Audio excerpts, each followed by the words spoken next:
जालन्यामध्ये एकमेकांचे कट्टर विरोधक समजले जाणारे रावसाहेब दानवे आणि अर्जुन खोतकर या नेत्यांचं मनोमिलन झालं। मुख्यमंत्री देवेंद्र फडणवीस आणि उद्धव ठाकरे यांच्या मध्यस्थीनंच हा वाद संपला आहे। या दोन नेत्यांमध्ये नक्की काय झालं, का रंगला होता वाद, आता या नेत्यांच्या मनात नेमकं काय चाललंय याबाबत झी24 तासनं या दोन्ही नेत्यांशी एकत्रितरित्या बातचीत केली आहे।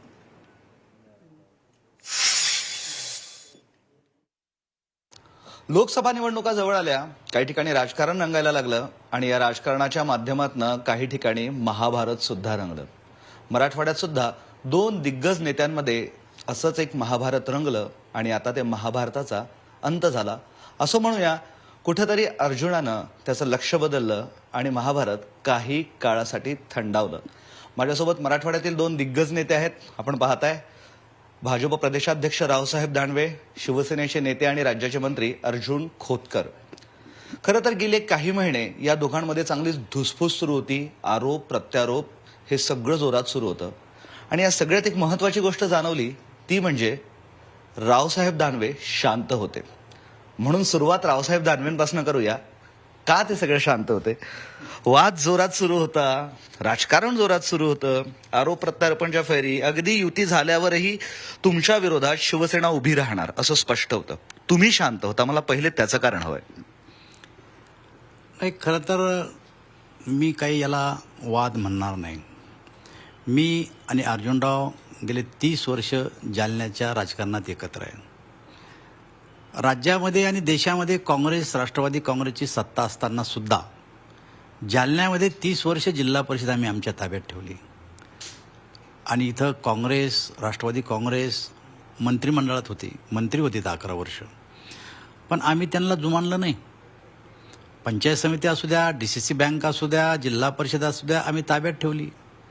पण त्यांच्या आणि आमच्या वादाला सुरुवात झाली ती दोन पक्षाची युती तुटल्यानंतर।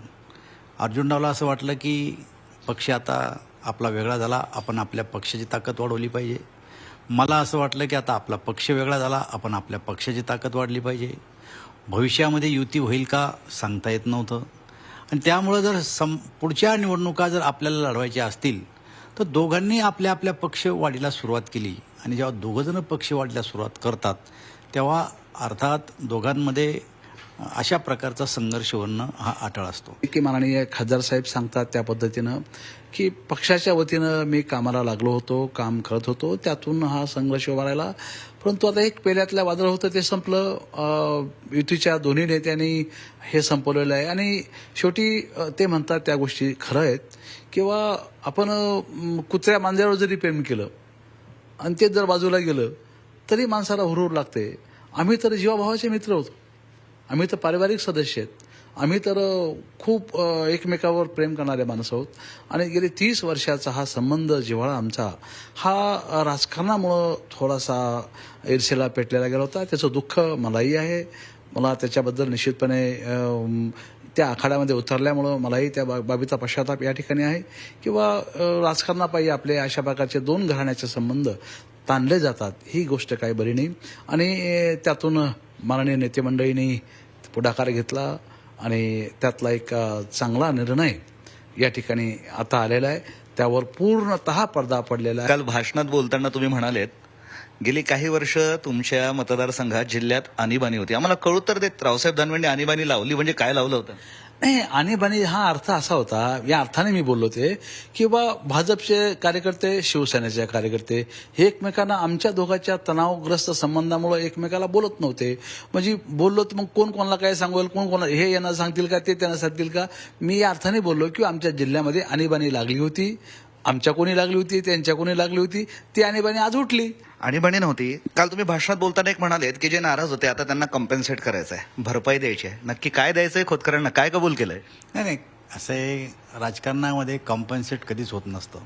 माणसाच्या गरजा अनेक असतात, एक गरज पूर्ण झाली की दुसरी गरज आपोआप निर्माण होत असते, त्यामुळे कॉम्पन्सेट कधीच होत नसतो माणूस। अशी काहीही कुठल्याही प्रकारची कमिटमेंट आम्ही एकमेकाला करण्याचं काही कारण नाही। जेव्हा मला जे पाहिजे तेव्हा त्यांनी दिलं आणि जेव्हा त्यांना ते पाहिजे तेव्हा मी दिलं। ठीक आहे, ते आमदार राहिले, मंत्री झाले, मी खासदार राहिलो, मी मंत्री झालो, पण कॉम्पन्सेट याचा अर्थ असा की बघा ना, जिल्हा परिषद त्यांच्या ताब्यात आहे आज, तर आमच्या माणसाचं नुकसान झालं, एकेकाळी जिल्हा परिषद आमच्या ताब्यात असती तर हे नुकसान झालं नसतं.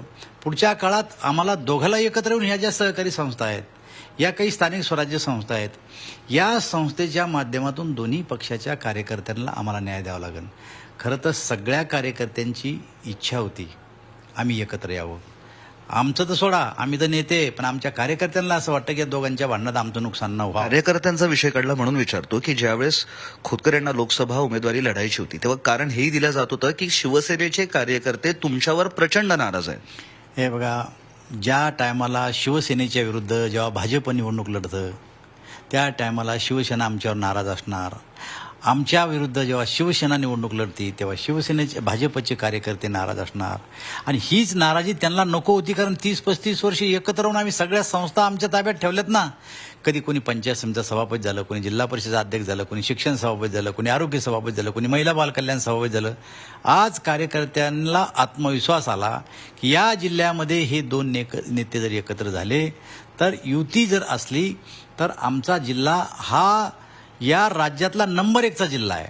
आणि मी तुम्हाला सांगतो, मी आता राज्यातल्या 36 जिल्ह्यात आत्ताही फिरलो. माझे 3 राऊंड मुक्कामी झाले या राज्यामध्ये.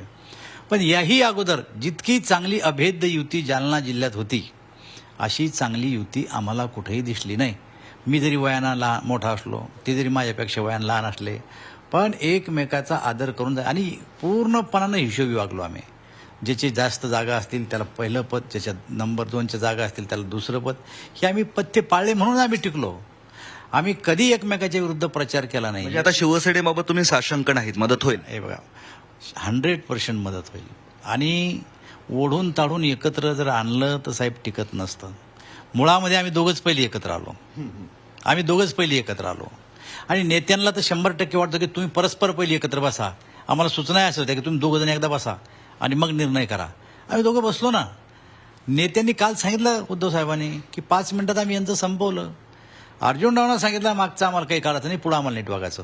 मी सांगितलं मलाही मागचं काही काढायचं नाही, पुढं आम्हाला नीट वागायचं. आणि आम्हाला दोघांना हे आत्मविश्वास आहे, हे असं काही नवीन नाही, आत्मविश्वास आहे आम्हाला की आम्ही पहिलं होतो तसं वागतो, याच्यापेक्षा चांगलं पुढच्या काळात वागू. खोतकर साहेब, नेत्यांनी सांगितलं आणि सगळं आलबेल झालं असं म्हणताय. तुम्ही चांगले मित्र आहे असंही सांगतायत. तरी सुद्धा उद्धव ठाकरे आणि मुख्यमंत्री इतक्या 2 मोठ्या नेत्यांना मध्यस्थी करावी लागली. जेव्हा इतके मोठी नेते उतरतात निश्चितच खूप मोठं काहीतरी फाटलं असतं, हे तर खरं आहे ना? नाही, मुळात थोडेसे संबंध ताणले गेले होते, हे जरी सत्य असलं तरीही आता माननीय रावसाहेब पाटील दानवे हे राज्याचं नेतृत्व करणारे माणसं आहेत.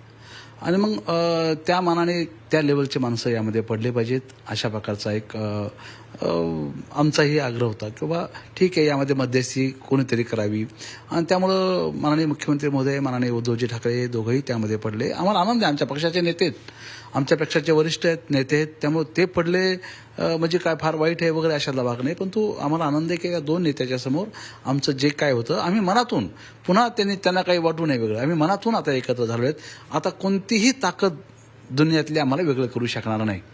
काल तुम्ही म्हणालेत की आधी तुमची परीक्षा नंतर त्यांची परीक्षा, यातनं जाणवलं असं की तुमचा विश्वास नाही. दुसरी अजून एक महत्वाची गोष्ट की काल बैठकीत तुम्ही विधान परिषदेची मागणी केली की जे विधानसभेच्या पहिले आहे, असं का? हे बघा, मी अत्यंत स्पष्टपणे त्या ठिकाणी माझ्या भाषणामध्ये बोललो की पहिली परीक्षा माझी, याचा अर्थ मला परीक्षा पहिली द्यायची आहे. मी त्यामध्ये 100% उत्तीर्ण होणार आहे. मी परीक्षा देणार म्हणजे मला कॉन्फिडन्स आहे की मी 100% प्रामाणिकपणे काम करणार आहे आणि मी त्या परीक्षेमध्ये पास होणार आहे. नंतरची परीक्षा रावसाहेब पाटील दानवे आपली आहे आणि आपण त्या परीक्षेमध्ये पास व्हावं, असा एक मैत्री म्हणून तर मी बोलू शकतो का नाही, ते आहे. आणि दुसरी गोष्ट अशी आहे की तुम्हाला कोणी सांगितलं, हे नेत्याने सांगितलं, माननीय मुख्यमंत्र्यांनी सांगितलं, माननीय उद्धव साहेबांनी सांगितलं, माननीय रावसाहेब पाटील दानवेंनी सांगितलं, मी सांगितलं तुम्हाला MLC वगैरे वगैरे, या सर्व कल्पित गोष्टी आहेत. हे स्वतःहून स्वर्गात जाण्यासारखं आहे की आम्ही कधीच अशा प्रकारची बार्गेनिंग आमच्या संबंधामध्ये कधी होती ना, कधी आहे ना, कधी काही नाही. आयुष्यामध्ये काही नाही मिळालं तरी मी शिवसैनिक आहे, शिवसेनेचं काम करत बसणार आहे, निष्ठेने करणार आहे. माननीय उद्धवजी सांगतील तो आदेश माझ्यासाठी महत्वाचा आहे, तो आदेश मरेपर्यंत मी पाळणार आहे. दानवे साहेब, शेवटचा प्रश्न तुम्हाला. खोतकर साहेबांना थोडी भीती वाटते अजूनही? कसली? तुमच्याकडनं मदत होईल किंवा नाही याची? नाही, हे असे तुम्ही लोक असे उलटे पालटे प्रश्न विचारून भीती आमच्या मनामध्ये घालू नका.